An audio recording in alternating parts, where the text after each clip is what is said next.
Welcome to the Creative Playing Podcast Network. Join us as we review our favorite RPGs, collectible card games, MMOs, video games, PC games, and bring up interesting topics and things that we'd like to share with everyone. Sit back and enjoy the show.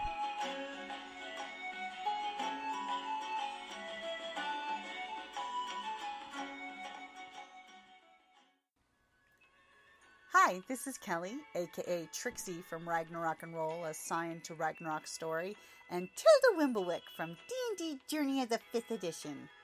First off, I would just like to say thank you to everyone for listening to our varied adventures, as well as for rating us on iTunes and rpgpodcast.com. If you haven't rated us yet, we would greatly appreciate it if you could.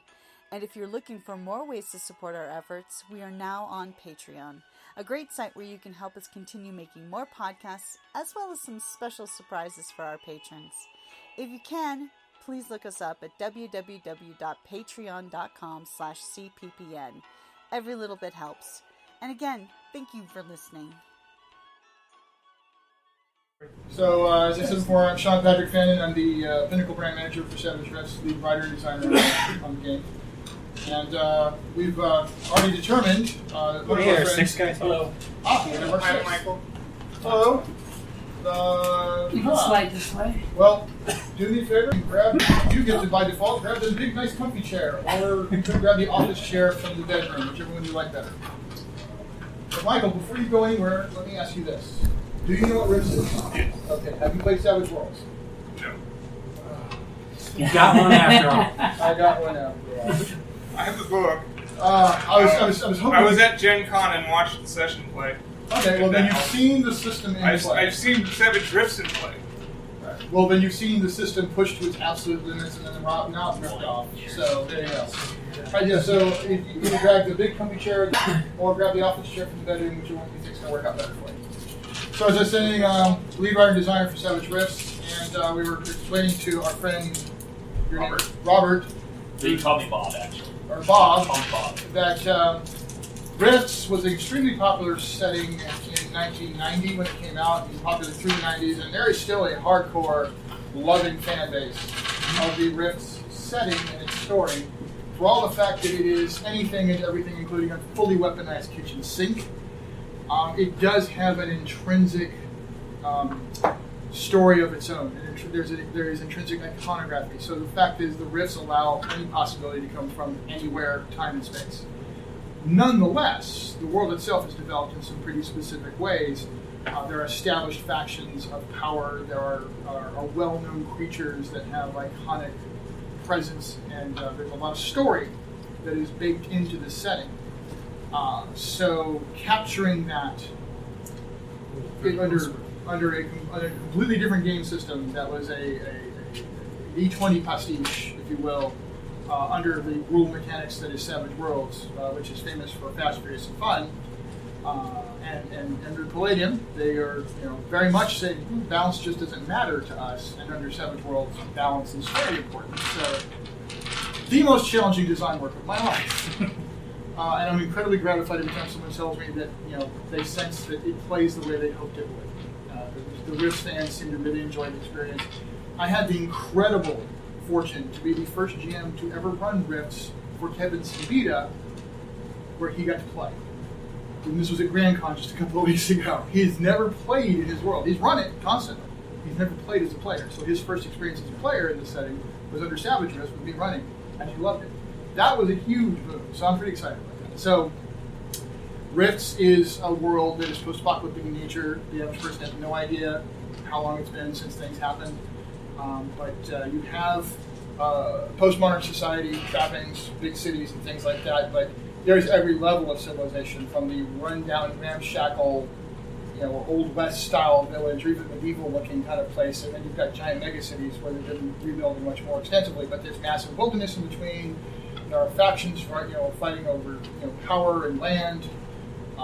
Two of the most well-known factions are the Coalition States and the Federation of Magic.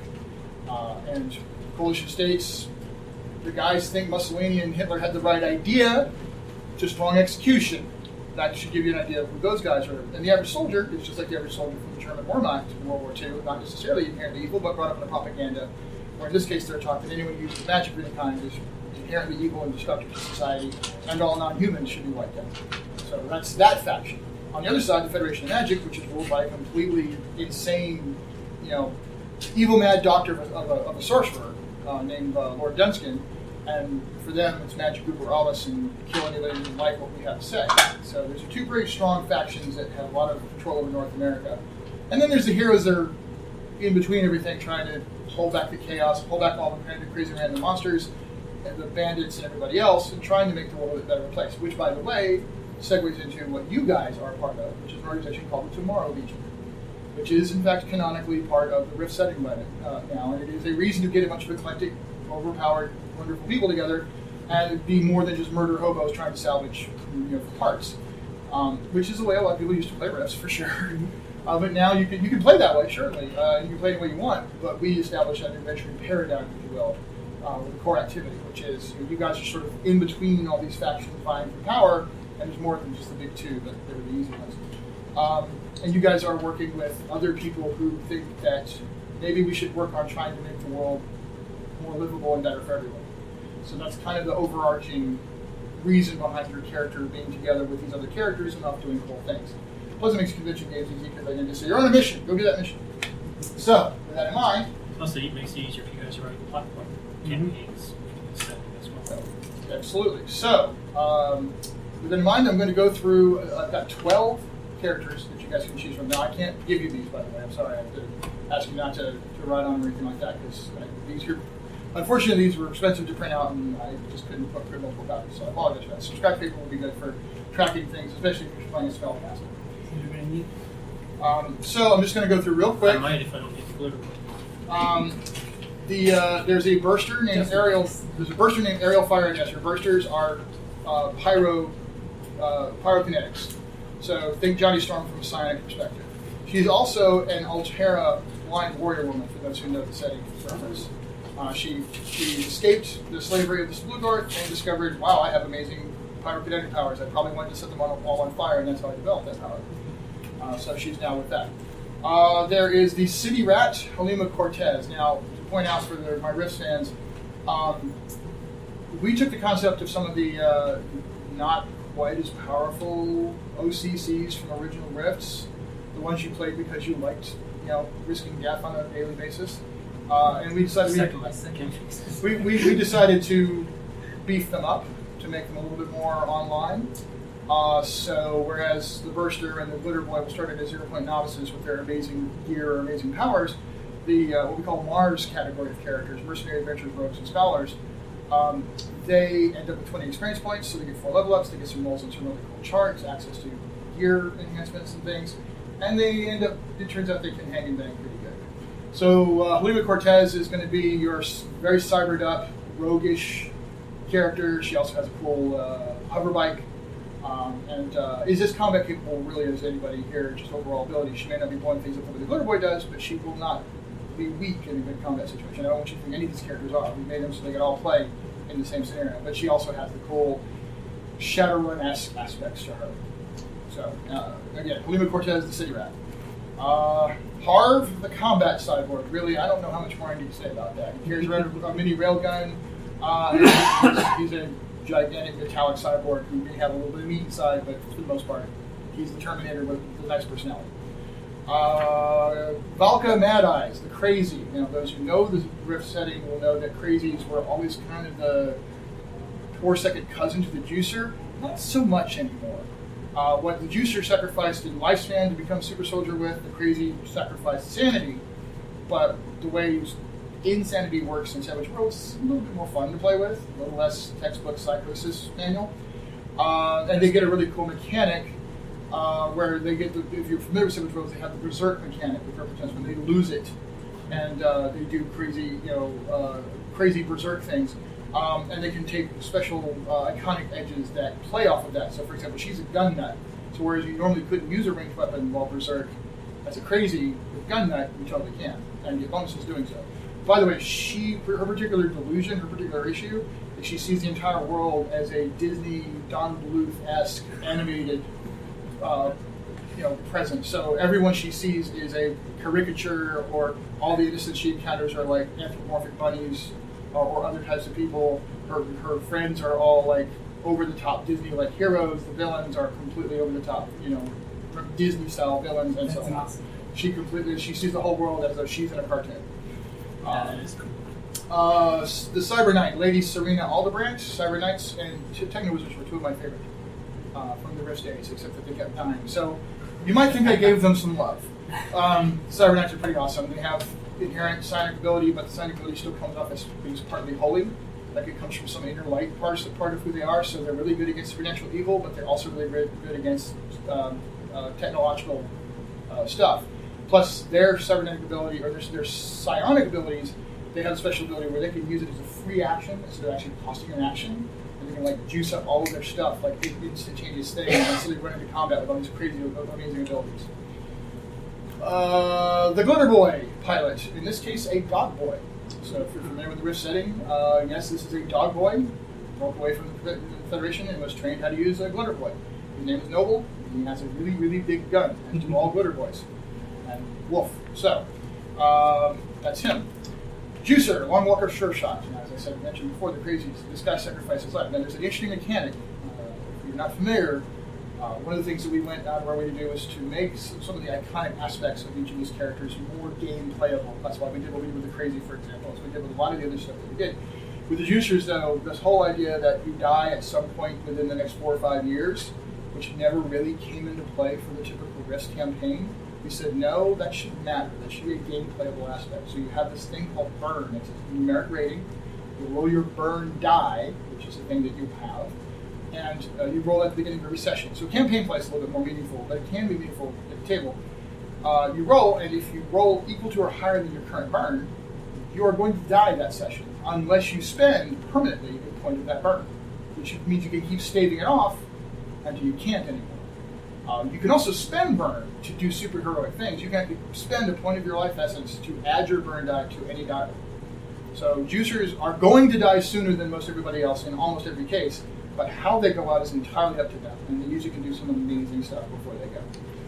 And as I said, each of these characters have what are called iconic edges, which are edges that specifically enhance the specialness of who they are. The Leyline Walker, Brandon Kryos, Master of Magic, Master of the Ley Lines, uber super magic powers. If you are a Savage Worlds fan, you get to find out what it means when you take the powers and crank them up to double. This is essentially what Masters of Magic did, and he is absolutely that. Then there is Orson Jakande. He is the Mind Melter. What the Leyline Walker is to magic, the Mind Melter is to psionics. So imagine Charles Xavier with be able to throw up a side blade, and he's not a vulture. Then there is the Mystic, Kai Sale, who is also what they call the Golden One with the Rin Sriel. So 4 arms, hawk face, big bat wings, can fly, yes. Mystics, I didn't know what to do with Mystics. They weren't particularly, they wasn't enough there. They're half magic, half psychic. So I went with the idea that they are the Mystics, in that they actually channel mystical powers, spiritual power. We went the priest route with them. So their arcane background is that they actually are channeling miracles, whether it's through some core inner light, some particular pantheon of theirs, whatever you want to say it is, but they're channeling, faith-based abilities, and they have minor psionics on top of that. This is going to be the most complex character to play if you don't know Savage Worlds. I'll just go ahead and tell you right now, because you've got 2 different power pools, you got 2 different things going on. If you really like the idea of playing with a lot of complex power, and you get the system basically, this could be a lot of fun. And yes, it's the healer. Then there's the operator. Operators are really good with machines and particularly good at driving things. So imagine your high-tech rigger character from Shadowrun, for example. Mayan is also a quick flex, or we actually gave them a racial name called the Quindora. So she's got she's incredibly agile and really great reflexes, and is really, really good with machines. And the ATV look, or the armored car looking thing with the missile launcher, that's the toy you get to play with along with her. So where she isn't driving, she isn't a Glitter Boy pilot, she also has really heavy weapons to play with. And then there's the Techno Wizard, Ulysses Chance, and his middle name is Adventure, Ulysses Adventure Chance. And whereas he doesn't have the uber power of a Leyline Walker or a Mystic, he has incredible flexibility. So if you're familiar with the Deadlands Wasted West Junker mechanic, where they can instantly gadgeteer things with have powers they don't normally have. That's something that Techno Witchers can do. So they have an incredible amount of flexibility, and they're really, really good with machines. All right. So with that in mind, we're going to go a little old school here. Everybody grab me a D12, please. Roll that D12, and we will go order high to low. So anybody get a 12, 11, 10, 9, 8. All right, you get to pick first. Pick the operator. Micheal the operator. All right. We all yeah. We're all competing for last. Win. I got 6. I'm dead middle. So there, pass that down to 10, please. All right, that was an 8, 7, 6. Wow. Okay, you want the glitter boy? Yes. All right. We need to all warm up our dice right now. And there's Noble the glitter boy pilot for you. 5, 4, 3. Wow. Okay. Well, what do you want? I'll take Cortez the cigarette. We're lowballing this one. Okay. Here we go. Thank you. Sure thing. 2. Okay. Each of you roll. You go first. Go ahead. I'll take Ulysses. Ulysses the Techno Wizard. Okay. I'm taking the side. And you want Cybertime. Yeah. Okay. It's a good one to start with. Basically, if you can imagine Jedi Paladin, you're in the right headspace with that. Okay. We love someone pointing a gun at them because, well... Interesting, there's nobody playing a crazy aura juicer this one. Oh well. Well, I was debating between either a crazy juicer or Leyline. You have yet to pick. Yeah, I'm number 1. Yeah. Okay, so who are you thinking? Oh man, I'm gonna go Leyline because I Leyline? haven't played one of those in a long time. Okay, and you feel pretty comfortable with the basics of Savage Worlds power system? Yeah, I usually play wizards when I play Okay. Fantasies. So imagine that times 2. Cool.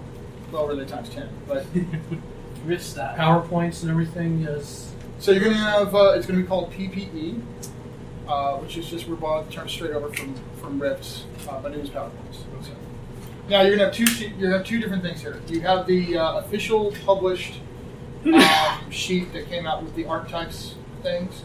But the layout of the stats is not what I consider to be as new player friendly or really player friendly at all.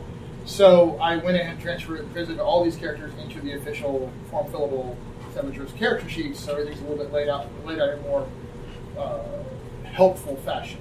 So you have the story of the character and the touchstones and some descriptions on that first sheet that has the picture on it. But for gameplay, you're really going to be wanting to focus on the one that has all the lines and the little hexes and things like that. That's going to make things a lot easier for you. So I'm going to give you guys a few moments to be looking over all of that. I go ahead and make sure everybody has their figures. So here is the toy you get to play with as the glitter boy. And if you ever get out of the suit, which during your scenario seems unlikely, but it's possible, that will be the Say, figure if you want, you can put them on that. Carry let's- multiples. I have. Okay. Yeah, I see your point, but then if I'm going to do that, I'll use the tray. So you went. Who'd you go with? Ulysses. Yes, the Techno Wizard. What did I do with him? Where'd he go? You got all Oh, technical. there he is. And you went with Maina, so you get that. And you went with the Cyber Knights, so. Oh, don't tell me that. Did she get pulled out? She did. I pulled her out and forgot to put her back in. Son of a. Hang on a second.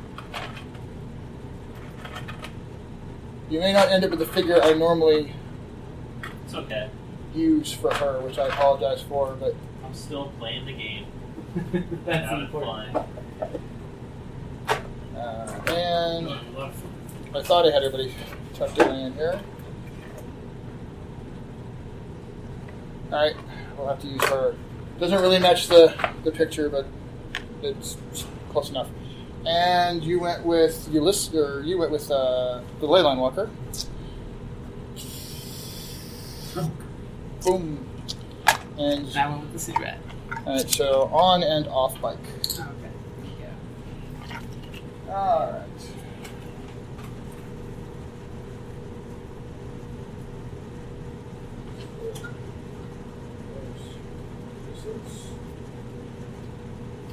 Here's you and your vehicle. So that's pretty cool. Thank you, sir. And there's thank you. Rocks fall, you all die. Have a good night. Yay! Huzzah! Hope you had a good time. Please buy the books. Kidding. All right. What if we already have? I was gonna say we all supported the Kickstarter, right? That was important. Well, then, what are you doing here? I don't need to do this. You already bought this stuff. I'm not your monkey. I don't have to games for you. Did you support the Kickstarter by chance? No, I didn't. Yeah, see, I didn't think you did since you didn't have experience. So I have one person I have to run for, so no matter. There we go. All right. So we all gotta make this look really good for him, okay? Oh, that's not going to be It's hard. riffs. It's going to be easy. Let's put it this way: Riffs is worth it to buy the books just to read. Yeah. Oh, thank you. Wow. Yeah, that's really nice. All right, Including the so ones by Palladium. these tan chips. That's true, actually. So these tan chips are your bennies for Savage Worlds players. These are things you spend to re-roll to get extra effort, which I'll explain when it comes up, or to soak damage. This blue chip is a house rule thing that I do. It's a nomination chip. This is your ability to give somebody else a benny one time during the game because you thought they did something really cool, some great role play. Or as is more often the case, it's the pity benny for for God's sake, please re-roll that. So, however you want to use it, you get a one-time chance to do that. So you turn the blue chip into me and say I want to give that person a benny. So pass those over to him, please. Thank you. And we'll go down to our operator. We'll go down to our Cyber Knight. Thank you very much. Hyena, Ulysses, Noble. In fact, I'm getting accustomed to referring to you guys by your character names so that you guys won't get used to talking to each other with your character names. This is for Brandon. And these will be for Lima. All right. So, does anybody have luck? You do? Let me double check. I thought I saw it. It would be in the edges section. Yes, All right. All right. So, quick tour of the character sheet. Well, actually, most of you guys are Savage Worlds fans. I got one person who has not played Savage Worlds. But I tried, but they didn't hold anything before. All right. So, do you recognize what you're seeing, or do you? Well, it's just real quick. So, top I left. played lots of Top left is going to be your attributes. So strength, agility, all that is rated in a die code. That's how everything is resolved here. They're called trait rolls. So your attributes are traits and your skills are traits. Your skills are going to be down on the left side. You'll see things like fighting and shooting and things like that. It's a very broad skill system. But you roll that type of die when you attempt to do that thing. You also roll what is called a wild die, which is a D6. I call that your second chance die. They do not add together. They're rolled separately, and the one that comes up higher, that is your result. Understand that dice can ace or explode is the typical term used in most other games. So if you roll the maximum possible on a given die, you pick it up and roll and continue adding until it stops exploding. Or until I tell you, okay, really that's enough, you stop. Which happens more often than not. So that's how trait rolls are happening. And again, skills and attributes both work that way. You'll also note listings for things like parry and toughness and pace. When it comes up, I'll explain more in detail, how those come up. But they come down to exactly what you think. Parry is what I need to hit you in melee. Pace is how many squares you can move for free. And toughness is, well, if I hit you, it's going to hurt. But how bad depends on that number.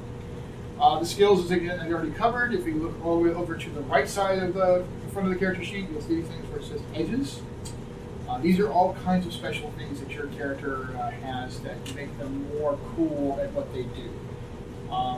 Some of them are probably fairly self-explanatory, but I imagine a few of them may, the specific mechanics of them may need some explaining, and we will certainly cover that here. We're going to go around the table, and everybody's going to get a chance to ask questions of the character sheet, so we can cover some of those then.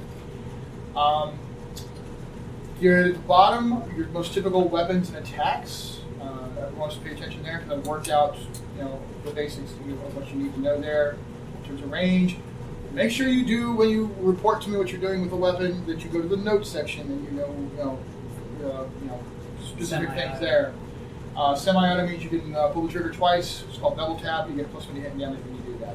We're not really going to be worried about ammunition too much in this game. So you really don't need to hold back. AP means armor piercing, so people don't catch that. There's an AP rating for most of your weapons. That is armor piercing. That means how many points of the enemy's armor you can get rid of. And you'll note in your toughness column, you'll have two numbers. And the smaller one is in parentheses.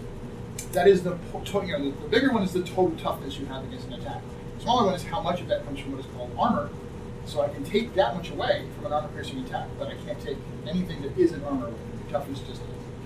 Okay, flip over to the other side. If you're a spellcaster, you're going to have a bunch of powers listed at the top there. It's going to tell you how many power points. And in the case of psionics, it's ISP. In the case of arcane, it's PPE. They're mechanically the same, but they're not interchangeable unless you're a mystic. But nobody is to worry about it. You will leyline walker. You have powers and you have mega powers. You will note there's a lot going on there. I think you got a name, and then you'll have something in parentheses. The parentheses is the mega power version. It means it's going to cost usually twice as much to use, which means you get a lot more power out of it. So there's that. Let me know if you have any questions. In most cases, you get essentially double or close to double effect of what the base power would do, but in some cases it's a little bit different. I don't remember how much of that's true for Brandon, but if there's anything throwing you, let me know. If you have cybernetics, there's a listing that tells you where your all the cybernetics you have. Many of them are figured into other things, like they raise your attributes or gave you better toughness. In some cases, though, they might give you a special ability that is only listed under the cybernetics, so pay attention to that. That should already be added in. I think you only have Agility. Yeah, so that's been That's already in. Your agility's been jacked up. Let's see. If you have any kind of special armor, I think it's listed over on that side. No, actually, no, it's listed on the other side. You've got power armor, but nobody does. Except you. And I think you can see all your stats pretty well. On the right... Technically, mine was... Huh? It's got the APB, is it? Yeah. Sometimes I had to find the right place for it. So yes, that may as well be power armor for you. Or in this case, robot armor. It's a badass vehicle. On the right side of the second page is all the iconic abilities, special abilities, in some cases complications. So there's a lot going on over there that is specific to the type of character that you are playing. We added something to Savage Worlds called iconic frameworks. It's not something that's been done before, but it allows us to create these packages of front-loaded abilities. So things that aren't edges or aren't otherwise accounted for elsewhere, you pay attention. And do please, because you may miss something really important and cool about your character if you don't look at that section. And then finally, at the very bottom, you will see stuff to do with your hero's journey. This is a thing that's done, it'll have some meaning in campaign, well, I have a lot of meaning in campaign play, but it also has meaning in character build. There's a narrative hook, and that gets into how your character came to be a part of the group and how they came to be part of the Tomorrow Legion. If you have a question about that, go ahead, that's maybe a campaign thing. The rest of the stuff, however, are special things you got off of different charts when this character was made, that in some cases were added, like skills were added to your skill lists, attributes and edges were added in there, but, once again, just like the iconic stuff, there may be a special ability listed in there that isn't otherwise accounted for. So do look over that and make sure you don't miss something powerful and important to your character. Alright, having covered all that, I'm going to start with Jim, or I should say Halima. I'm going to go around and say, if there's something you're like, we should be able to figure this out later, then cool, we'll wait and cover it then. If there's something like, I just don't think I can put this character unless I understand what this means right now, let's get into that. So, quick question. Ambidextrous and two-fisted means there's no negatives for dualism fists, you right? can attack with either hand, both hands, every round, and no penalty. Okay, just want to make sure. Anything else? Nope, that's All it. right. And Brandon. The only question that I have here is the ley line sense, is that at will for free? Yeah. Okay. You can sense ley lines. Generally, I would like to say, hey, by the way, you know there's a ley line over here. And if you are within, I think it's double your spirit of a ley line, as a free action, and this is not true for everybody, but it is for ley line. It's a free action. You go, I need more power. Basically, on a ley line, you can't run out of power. You cast all day long, and it just does not matter. It's kind of sick, but there it is. Very Now, You suckered them on for non-ley line walkers who are high enough spellcasters, they can take an action to do it, and so they can take multiple action penalty. So they're also in pretty good shape. But ley line walkers are like, Boom, boom, boom, boom. Boost, boost, boost, boost, boost. Armor, armor, armor. Oh, I still got plenty here. How you guys doing? That's your life. Serena. I'm okay. Okay. We'll once again point out that you have a number of psionic powers. It will tell you how much it costs to use your psionic skill to use them. Now, what's important here, and actually, Brandon, this is important to you too. I think I do. And Ulysses, this is important to you too. In Savage Rifts, we have established that the core rule now is you can cast multiple spells on the same round. Used to be, it was interpreted that casting magic was a unique action. You can't fire the same gun twice, you can't swing the same sword twice, you can't do the same action twice. Shane used Savage Rift to say, I never meant for that to be spell casting. You can cast different spells, they're different actions. So you can use different powers on the same turn, they're just multiple actions like for anybody else. Now, why this is particularly important to bring up for Selena, is it Selena or Serena? Serena. For Serena, you have the special ability as a Cyber Knight. This is one of the things that makes Cyber Knights really badass. All of your abilities, though they cannot be used for anybody else, they can be used on yourself as a free action. Oh, okay. So you can pop all of your different abilities at once. Now it's expensive in terms of power, Right. but there was no penalty to die rolls.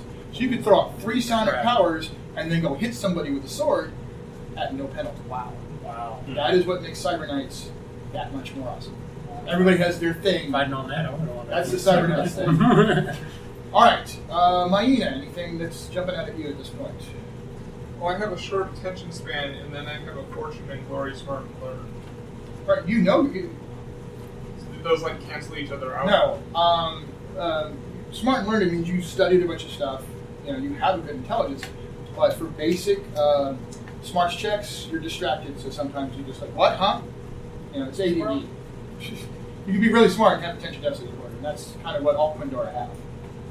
But that's, again, it's for just, it really only applies to straight smarts checks. Okay, make a smarts check. That would be the thing. If it's one of your skills, you don't suffer penalty. So it only affects pure smarts checks. Is there any other thing about abilities or anything like that? No, that's the only one that was. All right, so she's also ambidextrous. She's ambidextrous. I don't know if she's two-fisted or not. She's got both, yeah. All right, so she And can steady hands. so she could be riding along in her thing, drive over here, blam blam blam, or she can do 2 guns. I mean, she's got that kind of stuff going on. In the vehicle, she's crazy powerful. Out of the vehicle, she's pretty badass. So, all right, and Ulysses. I think I can figure it out. Okay, so once again, you have the base powers that are your devices you always have. Now, unlike other weird science, it's powered off of your PPE as opposed to having its own stuff. Now, the gadgets you make, if you instantaneously create something, it has its own pool instead of drawing off of yours. So it's a little bit different. The basic mechanics, I think, are going to fly for you. The most important thing for you is going to be, okay, I want to make this thing. Then we may have to quickly look up, and if I bring a separate world again, that you have one, so that's awesome. What rank it is, because what rank it is can be a penalty towards using crafting. And you have a certain number of times you can do it, which I think is 5. All right, and Noble. All right, marksman in wrist is the same as it is in the Absolutely, yes, it is the most no-brainer edge for a glitter boy to take. Okay. Now, danger sense is not in the core book, so how is Yeah, it is. It's under the weird edges. But Weird. basically, it's under the weird edges. Basically, it is you have a sense of when danger is pending, and it means that if there's a surprise round, you go, I have danger sense, so I probably not catch you by surprise. So it's a good idea to remind you in instructions. By the way, I have danger sense. If you sense anything, that won't always remember. But its biggest important thing is, its most important use is if I were to do something that would catch everybody else by surprise and say, I have a surprise round on you all. You go, I got danger sense into the roll, and you go, oh, nope, you don't have surprise with me. That's a scary thing. You've never seen me roll. You don't get your surprise round. We're all walking. We get surprised and all of a sudden, bow! Okay. So, for purposes of the scenario, to start with, I'm going to ask everybody to go get their miniature down off the board, put down on that end. And also, everybody should take those wooden dowels and make sure you have one of those. The reason for that is a friend of mine, you slip them like that. And if you get an initiative card, it's going to go in there facing me. Good idea. A friend of mine made these for me back in the day. So they're a good way for you to put your initiative cards up so I can see. Now, I will point out that my cards have different sides. They're not double-sided. It'll be clear. So don't put it in upside down is what I'm saying, because the numbers are not on both ends the way they should be. There's a custom deck a friend of mine made for Shantar, but they for some reason didn't put the faces on both games. All right. So we start out with you guys as members of the Tomorrow Legion. A large troop of demons are AMOK. That's the name. In an area protected by the Tomorrow Legion, and someone needs to deal with them. The team is dispatched eastward from Castle Refuge to the area where reports last came from regarding them, with the mission to track and destroy the monsters. 2 destroyed villages later, the heroes are on the trail of the beasts, and ultimately they come upon a third community under attack. Grotesque, classic bat-winged demons are tearing the place apart, accompanied by some Brodkil who've decided to join the fun. Brodkil, by the way, if you don't know, are kind of the orcs of the demon world in Rifts. Doesn't mean they are pushovers, but there's a lot of them. They tend to like to have cybernetics, the ones that can get them. We did not go with the idea that every Brodkil has cybernetics. So we'll encounter some that do and some that don't. All the ones that are on the board right now, when we encounter them, they do not have cybernetics. If you encounter a Brodkil with a hex base, they have cybernetics. Alright. Why does he have them over here instead of on the board? Alright, so with that in mind, you guys hear screaming and you hear all kinds of stuff happening. It's like up ahead, and you're like, help. So you're like, signs of trouble. So we're going to just dive right in with cards, in media res, I like to say, right to the action. Everybody's all right with that? Anyone have any last minute questions of, oh god, wait. Okay, good, then here we go. So I'm going to deal out your cards. Please let me know if you're anything like quick or level-headed. I think Myena has quick. That will be an edge, by the way. I don't have quick. Not as an edge. Huh. Really? Okay. Take an ambidextrous, ace, MacGyver, prismatic, a guy I know, and a combat ace. Okay, so let me cover this for you real quick. Ambidextrous, you don't take off hand penalties. What was the next one? Ace. Ace means you get a +2 on any driving, boating, and that's already. I think I already added that in for your skills. Next one. MacGyver. So you can, just like the character in the television show, it's more of a roleplay thing, but you can come up with something that the group needs from I need to get this out of this situation, or we'll figure out we'll put a machine together to help us. Next. Charismatic. Figured into your charisma, which is a modifier for roleplay. A guy I know. That is a special thing where you can spend a penny and have connections anywhere you go. There's some guy that there's somebody there that knows you that you know, and you can get help from. And Combat ace. combat ace. That means you can operate a vehicle and fire a weapon at no multiple action time. So you can like drive along, and there's no penalty because you're just that good. All right, here we go with cards. Right off the freaking bat. Impressive. So what this means is everybody gets a penny because we use the Joker's Wild rule in this session, and this one gets +2 on all trait rolls and damage. Got it. Turn it to face me. There you go. And for Brandon, 9 of diamonds. For Serena, 5 clubs. For Myena, 7 of hearts. For Ulysses, 6 of hearts. And for Noble, 3 clubs. Unless you have quick or anything like that. Alright, there you go then. Meanwhile,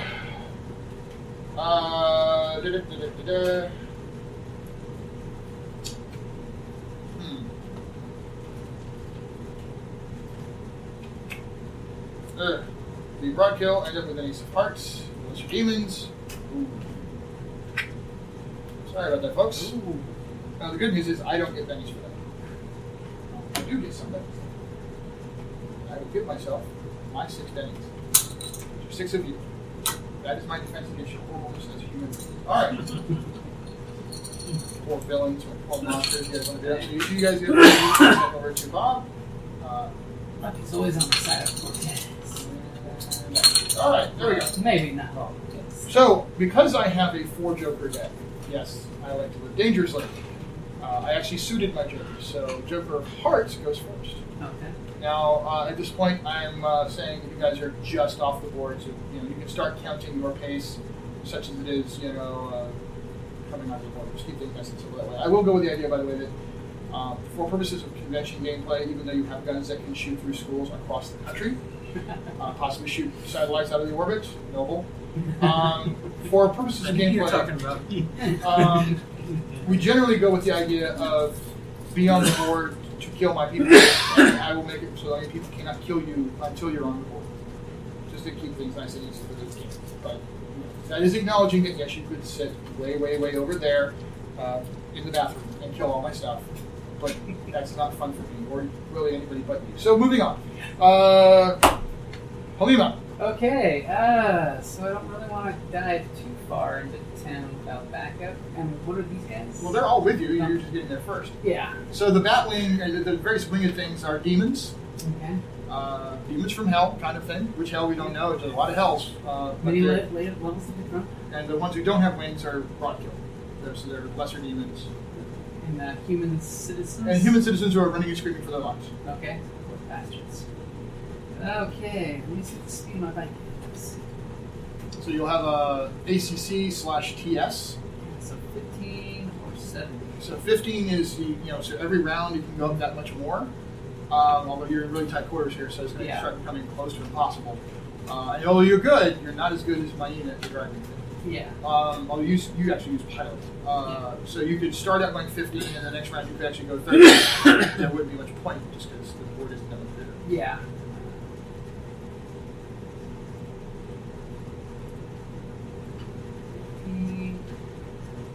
She's gonna be sneaky-ish. Not on a hoverback, she's not. Well. Now, if you want to say you're not on your hoverback. Oh no, I'm goofing on the hoverbike. Okay. Gonna come over here. Captain. Buildings between them and me. Okay. Because I'm all close range stuff, so I don't want to get too close and have them go next. Okay. So, what you tell me is you're going to waste your Joker and not attack. I'd love to, but you can back up and give yourself a line of sight. You are a member of the Tomorrow Legion, and people are in trouble, and you are a hero. Is this one up on the roof? Yes. oh, it is. Yeah. Oh, I was thinking it's down below. Then yeah, I want to go ahead and take a pop shot at it. So you go reading by and take a shot? All right, go for it. So as you come swing by, it actually glances over. And what are you using? I'm using one of my Wilkes 237 pistols. Okay. And oh, I'm a D10. Grabs that. What am I doing? Might hurt it more than I use that. Ah, that blew up. Well done. Although really this one doesn't matter because with your Joker index, that's 19. Wow. So if you in range combat, generally Plus use 2. 4. Yeah. Or no, not an attack. Guys. Well, actually, I'm +2 to shoot the cybernetic guy. So yes +2 because the Joker, yes +2 because the 7-8 guy. So you were already doing really well. I was trying to make sure that you already know that. So 4 is what you need to hit in range combat, unless there's penalties, which there was some cover penalties, but it doesn't even matter because we can do Roll 10. super awesome. 8 will get you a raise. So 4 better than what you need on a skill roll will get you a raise. Not everything has a raise effect, but most things do. So in this case, you get to roll whatever the normal damage is for the weapon, which is 2d6 plus 1. so you get 2d6 plus 1. You added an additional d6 because you got the raise. Multiple raises do not result in multiple d6s. Okay, so 14. 14 and damage dice do add together, unlike trait dice. So sorry, 15 is plus 1. Did you add your +2 for the Joker? I did not. So 17. 17. So 17 points of damage against the toughness of this monster, which is 15. But however, what is the AP value on the Wilkes? The AP value of the weapon is nothing, unfortunately. Are you sure? Look at Only my vibroblades have AP. You are wrong. 2 Wilkes, AP 4. Oh, I am incorrect. Thank you. Yeah, I always look down at the weapons. And look at the AP. There's an AP Yes, column on AP that. 4. So since it has toughness of 15, 3 of that comes from armor. So you actually knock all 3 of those points off, rocketing down to a 12, and you did, what we said, 17. 17 over, at that point, 12. If I get his toughness, then it's a shaken result. It's like, ow, bell ring. For every 4 over, it is a wound. Now, for extras, which all of the monsters are, it's up, shaken, or down. However,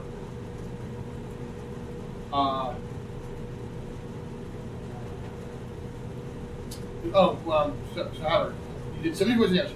Their abyssal nature. Not every monster is the same thing, so don't make too many assumptions here. But these guys are so abyssal, demons suffer only half damage from non-natural attacks. So your 17 actually got cranked down to a 8. So it becomes an 8 AP4, and unfortunately, 8 versus 12. So you come running by, you just dead on, bounces right off his head. Now, he notices, no question, he's like the searing, and you've been around, you're a 20 experience point character, and so you've been around enough to go, oh crap, it's one of those. Mm-hmm. And you realize, because for example, you know for Brodkil, they don't take the half. So you know you would have a much better chance against them, but you're realizing, oh boy.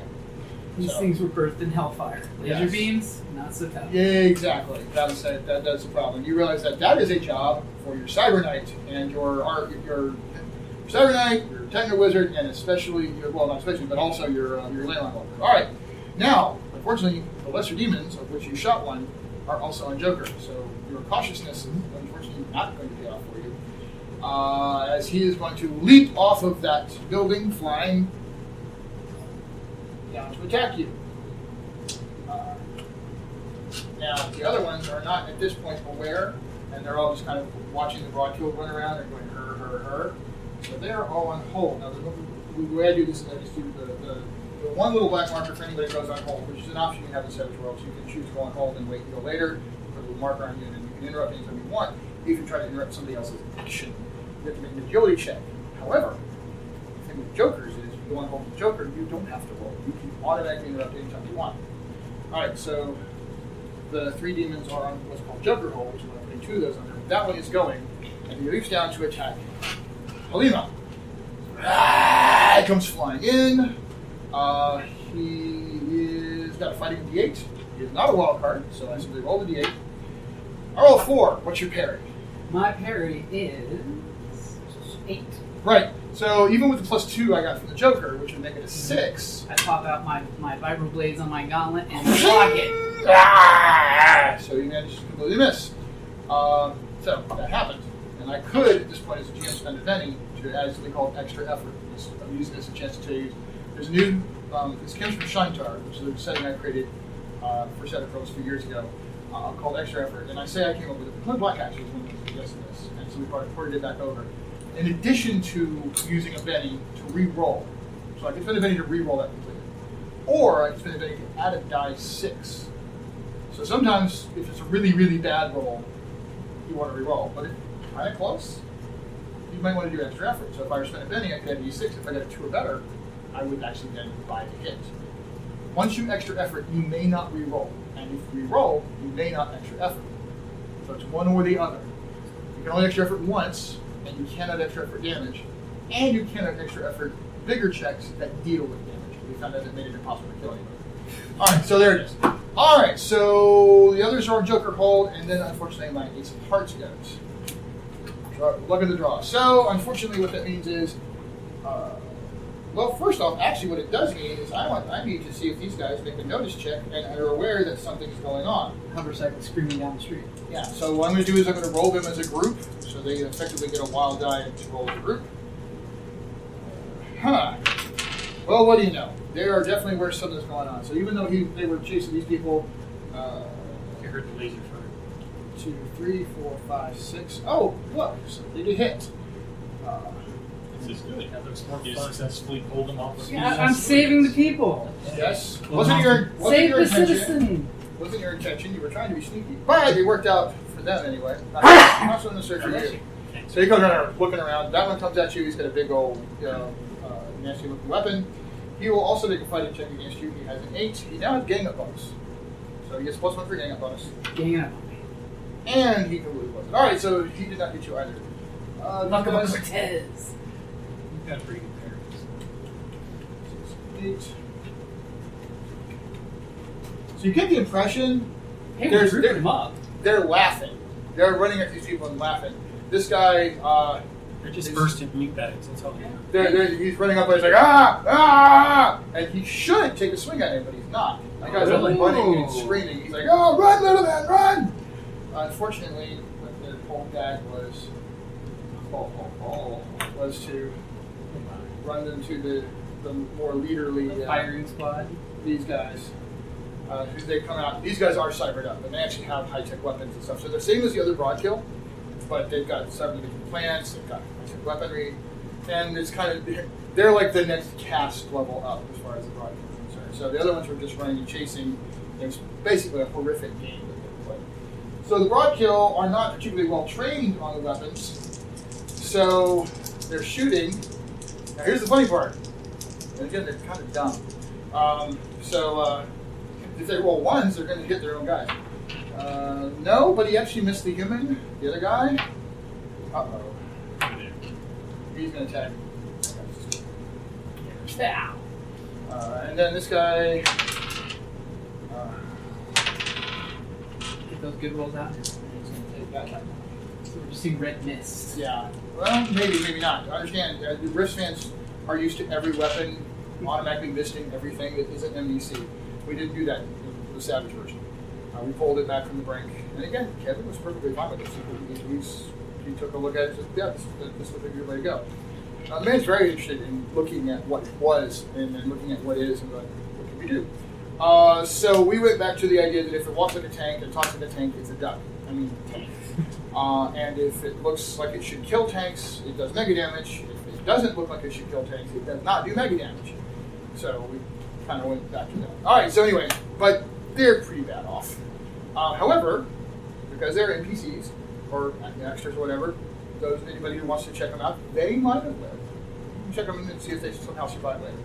All right, so that being the case, the Brodkil are done, which brings us to our heroes, starting with Brandon. Okay. So I'm thinking of going on hold, unless would be our tactic here for me to boost everybody's shooting. Okay. We're going to look at this as a movie. Okay. And so we're not in the script meeting part of the movie. So we're in it's the movie. Okay. So what would Brandon do? So if you want to stop and boost everyone, then that's what you want Brandon to do. But right now, you guys are running and chasing demons who are murdering humans. You don't have time to stop and tactically discuss this. You need to make the decision about what you would like to do. Thinking in terms of your character and the movie. Do I know their characters well enough that I know that that's pretty much all except maybe her main skill? Because if they're mostly melee, I wouldn't. We're all from the same organization. We've been together at least traveling. So, for example, you would know that Serena. You know that Serena's very fighty. Most everybody else is going to be pretty shooty. Okay. So, if you were going to go that route, boosting everybody's fighting, and even raising fighting means everybody's parry goes up. But that could be helpful for defending. If you're thinking in terms of defensiveness, typically I've watched a lot of people think boosting vigor on Moss is a good move because that means everybody's toughness goes up, and it means their resistance to damage goes up. So that tends to be a favorite tactic. Those are two good ones. It really just depends on what your focus is. But if you're the most defensive thing you can do for the group on Moss, no matter what style of their fighting is raising their vigor. Okay. So I'm going to kind of do some setup stuff then. I kind of want to do my free stuff, like determine where the local ley line is. It's rift. this way, but not very close. Okay. You sense it. It's within sensing distance, and it's not too far that way. But it's not. You're not going to be able to use it. Okay. So that's what my question was. Okay, and then I'm just going to go ahead and do that. Should I move onto the map too? Yes. Okay. They're all very nearby. They're all within your spirit distance, which is, I believe, what the range for. Okay. I believe that it's either spirit or smart. Either way, you've got a high roll. Oh right, spellcasting. So to clarify, you're boosting. I'm going to boost toughness. Vigor, actually. Vigor, excuse me. Vigor. Are you going to do the normal or the mega version? I'm going to use the mega version for the 4-pointer. Okay. Now it's 4 points for the base, and that's for one target. Each additional target is an additional +1 point. So if you want to just do yourself, it's 4. If you want to add 4 other people, it becomes 8. Expensive. You don't really need boost me. Yeah, no, probably not. It won't do me any good unless I get out. That ain't that. That's not true. You're wearing power armor, not robot. Oh, that's So right. your toughness That's still right. out. I'm going to go ahead and do it. And then I'm just going to use, just so you all know, I'm going to use everything else on bolts from here on out. Cause lots of damage. So you're So that's boosting. going to be 4 plus 4.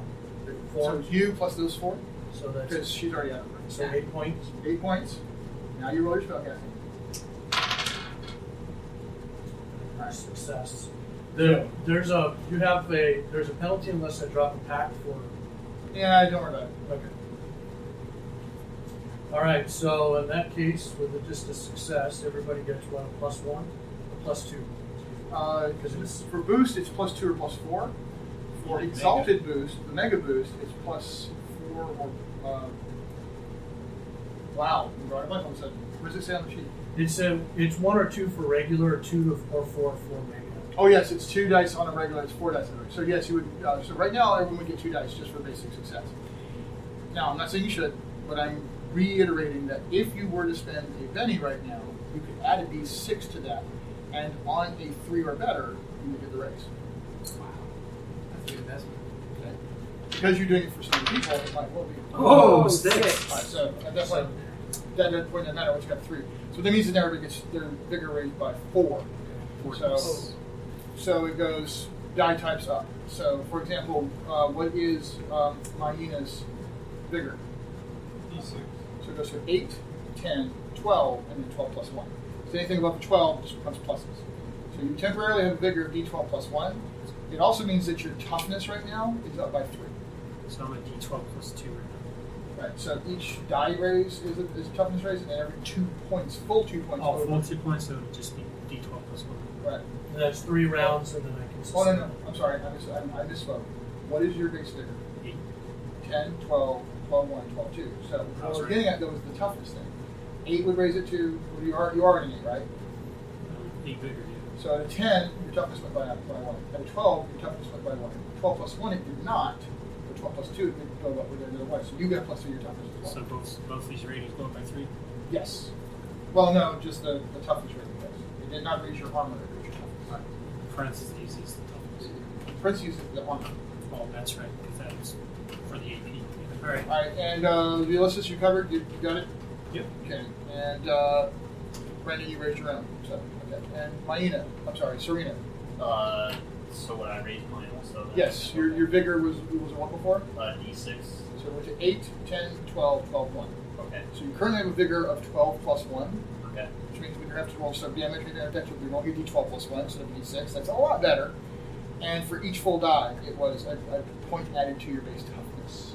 So where it says toughness, that total number is up by 3. Okay. All right, so that was a big move, and that was and you didn't declare any other actions this round. So that's what you did this round. Okay.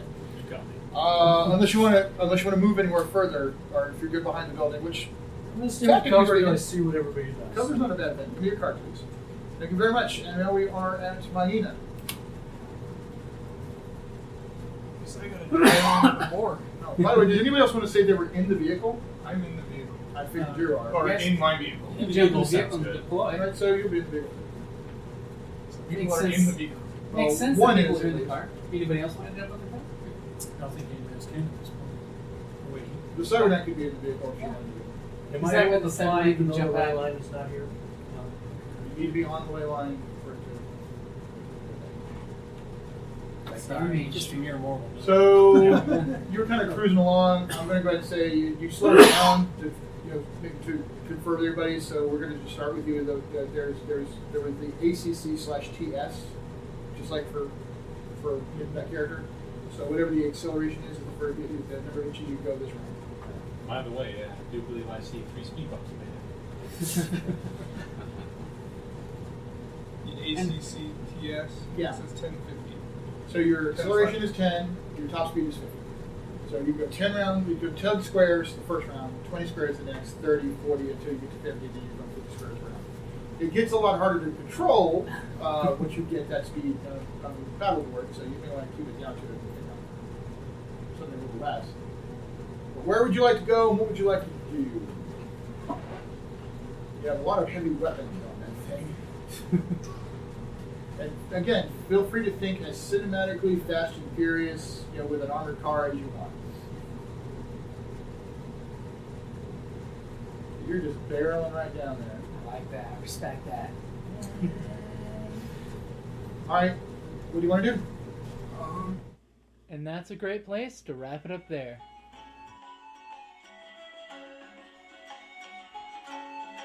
Thank you for listening to the Creative Play and Podcast Network. And feel free to enjoy our other shows, such as D&D Journey of the 5th Edition and Scion Ragnarok and Roll, a Scion hero to Ragnarok story. Thank you for listening.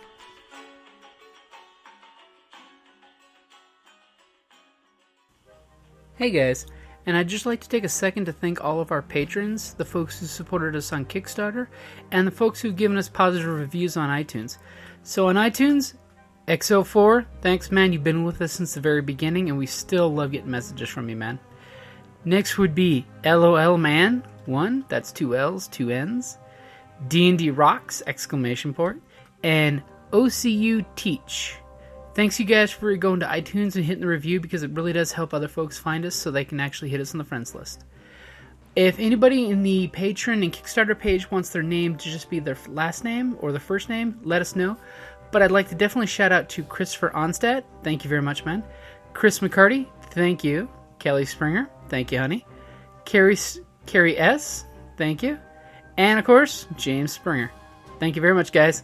And thanks for being our patrons. Thanks for supporting us. Thank you for your emails, because, guys, we love going through those emails.